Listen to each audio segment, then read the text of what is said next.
पीले दांत वाली बहू। रंजना कभी ब्रश नहीं करती थी। उसे कितनी बार उसके माँ बाप ने डांटा, लेकिन उसका कोई असर उस पर होता ही नहीं था, जिस कारण से उसके दांत पीले पीले हो जाते हैं। शादी के बाद अरे बहू, वैसे तो तुझ में कोई कमी नहीं है, पर तेरे दांत इतने पीले कैसे हैं बेटा? कैसे मतलब? कोई सर्जरी थोड़ी ना कराइए। वो तो क्या नाम, मैं ब्रश नहीं करती थी तो पीले हो गए। अब क्या करूं? आप कहें तो लाल करवा लूं या फिर काले? यार ये क्या है, क्यों माँ से लड़ रही हो? लड़ रही हूँ? अरे मैं लड़ रही हूँ या ये बोल रही है कि दांत पीले हैं, पीले। अरे तपस्या थोड़ी ना की है इन्हें पीले करने के लिए। बकायदा ब्रश नहीं किया है 20 साल तक, तब जाकर। छी, कैसी बात कर रही हो? ये उस वक्त तो पीले नहीं थे जब हम लोग तुम्हें देखने आए थे। अरे तब साफ करवा लिया होगा डेंटिस्ट के पास जाकर। अब देखो कैसे पीले पीले लग रहे हैं।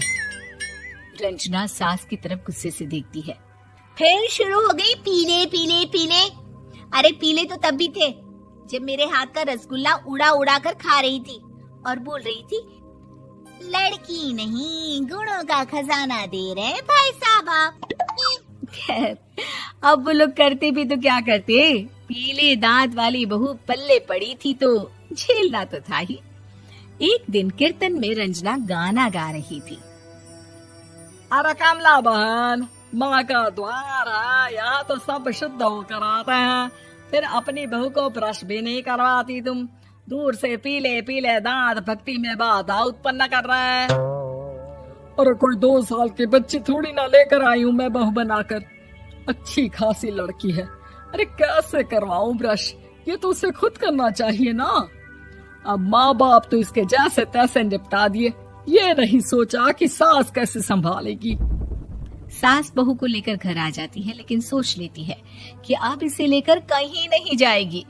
अगले रोज बहू कहती है, अरे क्या हो गया, मंदिर नहीं जाना क्या? कीर्तन का वक्त हो रहा है। मेरी मधुर वाणी से कान्हा जी जागते हैं और सोते हैं। आप तो जानती है ना उनकी भक्ति में कितना मन लगता है मेरा। वो क्या है ना, तबीयत ठीक नहीं लग रही है मेरी, आराम करूंगी मैं। तबीयत ठीक नहीं लग रही? अभी तो मिथुन के गाने पर नाच रही थी आप, और अब बोल रही है कि तबीयत ठीक नहीं लग रही। अरे भक्ति में मन लगा लो सासू माँ, ऊपर जाना है, क्या मुंह दिखाओगी आप? हाँ? सास को बहू की बात पर गुस्सा आ जाता है। मैं क्या मुंह दिखाऊंगी, इसकी चिंता तो ना कर, समझी?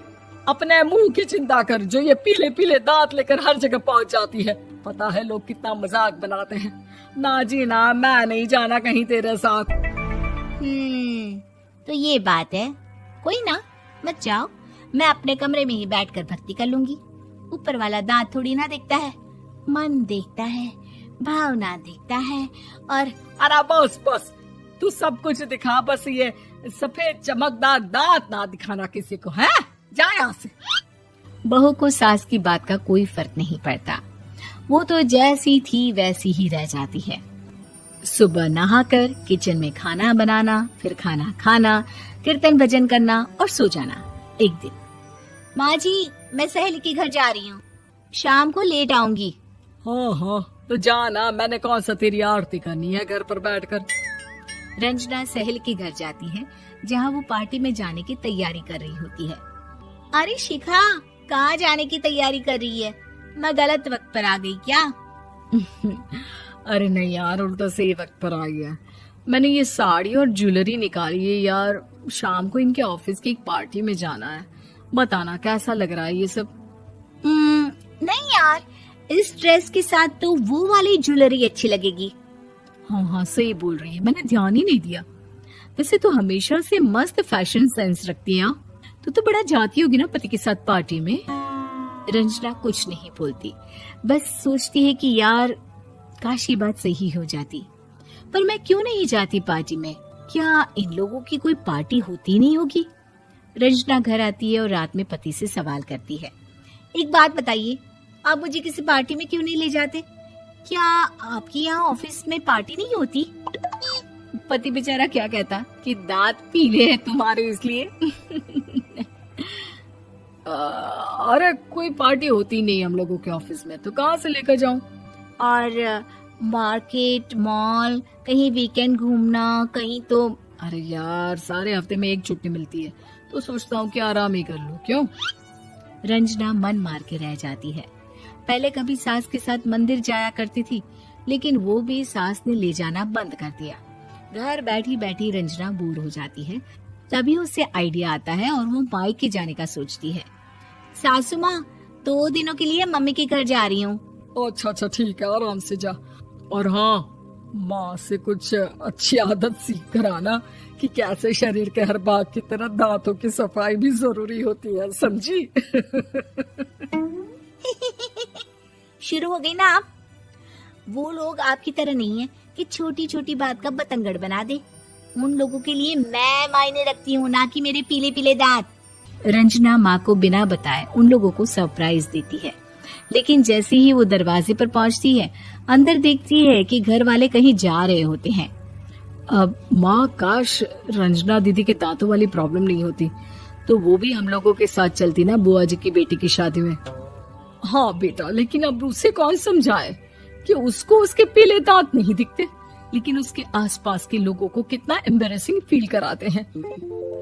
मुझे तो कितनी बार उसके स्कूल की टीचर ने शिकायत की कि उसके साथ कोई लड़की बैठना भी नहीं चाहती, और ना ही कॉलेज में कोई उससे बात करना चाहता था। लेकिन पता नहीं क्यों उसे ये बात समझ में ही नहीं आती। कोई कमी नहीं है उस लड़की में, बस यही कि दांत पीले हैं। वो तो भला हो जीजा जी और उनकी माँ का, जो दीदी को जैसी है वैसे ही रखा हुआ है। रंजना को अपने घर वालों की बात सुनकर बहुत दुख होता है। वो सोचती है कि वो क्या करे, लेकिन फिर वो सीधा डेंटिस्ट के पास जाती है, अपने दांत चमकाती है और कसम खाती है कि वो रोज ब्रश करेगी। अरे क्या हो गया? तुम तो 2 दिनों के लिए गई थी ना, पर कोई ना, अच्छा है, चलो आ गई तो। रंजना सास के सामने आकर खड़ी हो जाती है और पूरी स्माइल करती है, उसके चमकदार दांतों को दिखाती हुई। हैं? चले मंदिर। माँ, मुझे माफ कर दीजिए, मैंने आप लोगों को बहुत एम्बैरेसिंग फील करवाया। मैं आज से रोज ब्रश करूंगी।